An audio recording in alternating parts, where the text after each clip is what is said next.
Bonjour tout le monde, je suis Antoine. Gabriel, j'ai une question très pratique pour toi aujourd'hui. Comment te rends-tu habituellement au travail?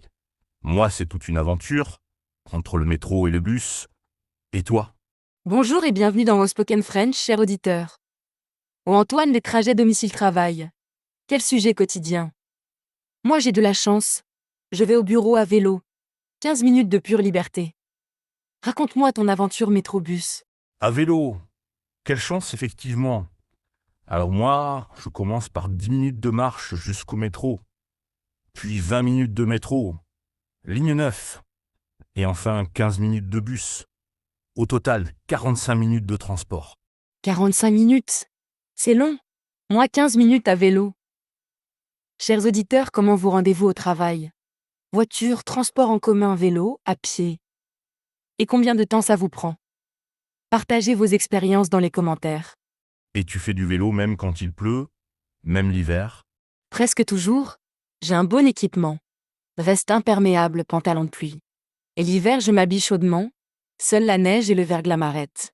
Dans ce cas, je prends le bus. Quel courage! Moi, dès qu'il pleut un peu, je suis content d'être dans le métro, même si parfois c'est bondé, surtout aux heures de pointe. Tu évites les heures de pointe à vélo? Pas vraiment, mais à vélo, on évite les embouteillages. Je double les voitures.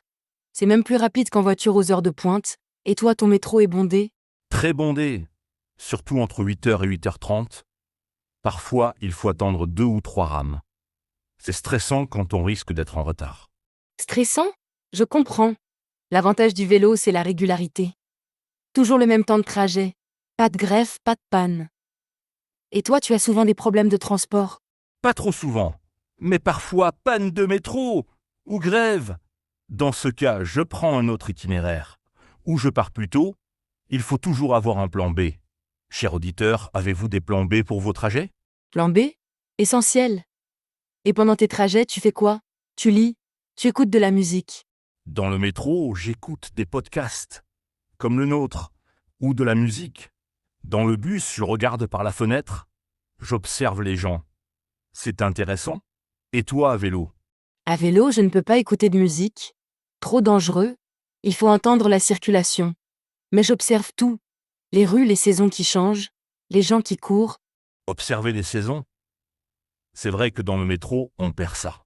Toujours la même température, le même éclairage, tu as de la chance de voir l'extérieur. C'est un vrai bonheur. Voir le soleil se lever. Les arbres qui fleurissent au printemps. L'automne avec ses couleurs. Chaque jour est différent. Et ton trajet, il est monotone. Un peu, mais j'ai mes habitudes.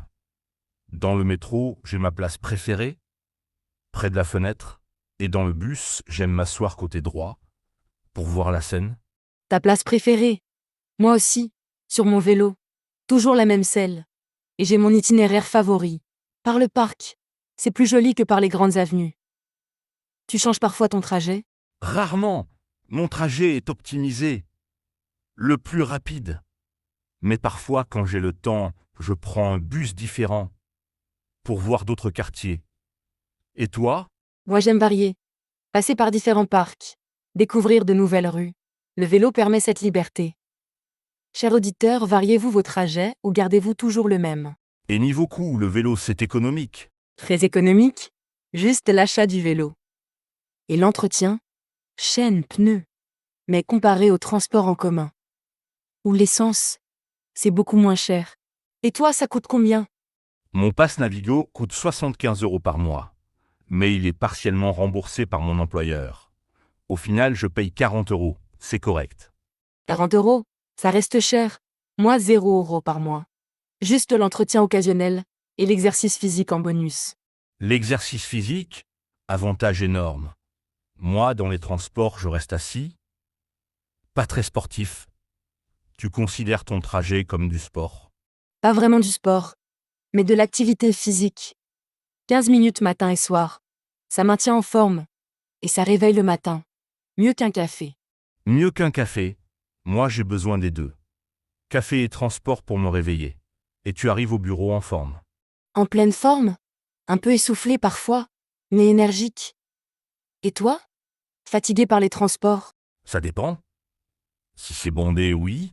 Si j'ai une place assise, non. Le pire, c'est quand il faut rester debout tout le trajet, dans le métro qui tangue. Le métro qui tangue. Pas évident. Et les gens, ils sont comment dans les transports? Aimables, stressés. Un mélange. Le matin, plutôt silencieux. Tout le monde dort encore. Le soir, plus détendu. Parfois des conversations. Et à vélo, tu croises des gens. D'autres cyclistes. On se salue parfois. Et les piétons. Certains me disent bonjour. C'est convivial. Plus humain qu'être enfermé. Chers auditeurs, vos trajets sont-ils conviviaux? Et niveau sécurité, le vélo en ville, c'est dangereux. Il faut être prudent, porter un casque, respecter le code. Mais les pistes cyclables se développent. C'est de mieux en mieux. Et les transports en commun? Globalement sécurisé. Parfois quelques incivilités, mais rares. Et il y a des agents de sécurité. Le plus dangereux, c'est la foule aux heures de pointe. La foule? Effectivement, moi à vélo j'ai mon espace. Ma bulle, c'est liberté totale. Et tu as déjà pensé au vélo? J'y pense. Mais mon trajet est long. Et il y a des côtes. Je ne suis pas très sportif. Peut-être un vélo électrique. Vélo électrique? Excellente idée. Ça aide pour les côtes. Et la distance? Beaucoup de collègues en ont. Ils adorent. Ils adorent. Peut-être que je vais tester. Et toi, tu as toujours fait du vélo pour aller au travail. Non, avant je prenais le métro comme toi. Puis j'ai déménagé. Plus près du bureau. J'ai tenté le vélo. Et j'ai adoré. Jamais regretté. Jamais regretté. Et l'hiver, tu n'as pas froid. Au début oui, puis on se réchauffe en pédalant. Et l'équipement aide. Gants bonnet sous le casque. L'important c'est de bien se couvrir. Bien se couvrir. Et tu arrives en sueur au bureau. Parfois, surtout l'été. Mais on s'habitue. Et je roule tranquillement. Pas besoin de sprinter. L'important c'est d'arriver. Pas de battre des records. Pas battre des records. Sage. Et ton vélo, tu le gares où? Mon entreprise a un parking vélo. Couvert. Sécurisé. C'est parfait. Et toi tu descendrais où si tu venais en vélo? Il y a quelques arceaux devant l'immeuble. Pas très sécurisés. Il faudrait un bon antivol. Et prier pour qu'on ne le vole pas. Un bon antivol. Indispensable. Et une assurance. Mon vélo est assuré. Contre le vol. Ça coûte quelques euros par mois. Chers auditeurs, vos vélos sont-ils bien protégés? Et les week-ends, tu fais aussi du vélo? Oui. Balade? Plus longue. Plus touristique. Le vélo, c'est devenu ma passion. Et toi, tu utilises les transports le week-end? Parfois, pour aller au centre-ville, faire du shopping, voir des amis. Mais moins qu'en semaine. Le week-end, je marche plus. Marcher? Excellent. Moi aussi. À pied ou à vélo. L'important, c'est bouger et découvrir sa ville différemment. Différemment. C'est vrai. Et tu conseilles le vélo à tout le monde. Pas à tout le monde. Ça dépend de la distance, du relief, de la forme physique. Mais à essayer, au moins une fois, pour voir si ça plaît. À essayer, bonne philosophie. Et moi, je vais peut-être tester. Commencer par des petits trajets. Le week-end, pour m'habituer. Commencer petit? Parfait. Et tu peux louer des vélos, Vélib ou autres, pour tester, avant d'acheter. Vélib, bonne idée. Et toi, tu as d'autres conseils pour améliorer les trajets domicile-travail? Trouvez ce qui nous convient. Certains adorent lire dans le métro. D'autres préfèrent conduire, écouter la radio. L'important, c'est d'être bien. Être bien, et peut-être voir le trajet comme un moment à soi. De transition, entre la maison et le bureau. Chers auditeurs, comment vivez-vous vos trajets?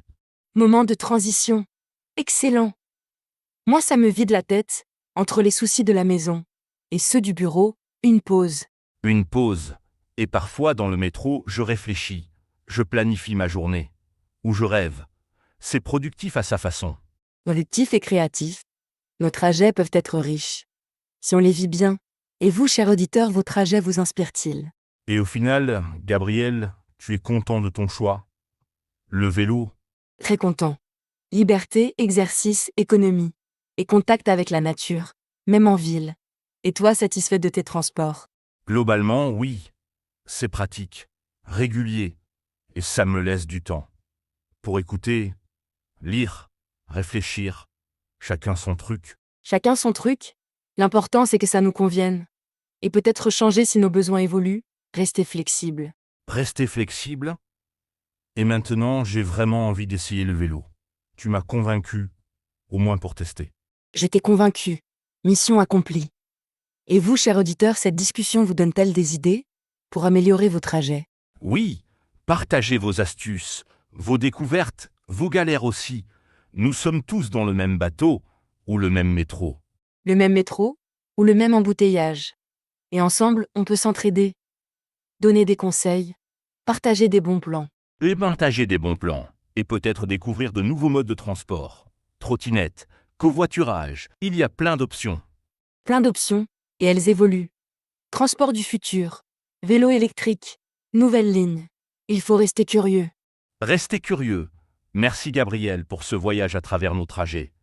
Et merci à tous nos auditeurs de Waspoken French. Bon voyage à tous. Bon voyage, et souvenez-vous, le chemin compte autant que la destination. Faites de vos trajets des moments agréables. À très bientôt. Bonne journée.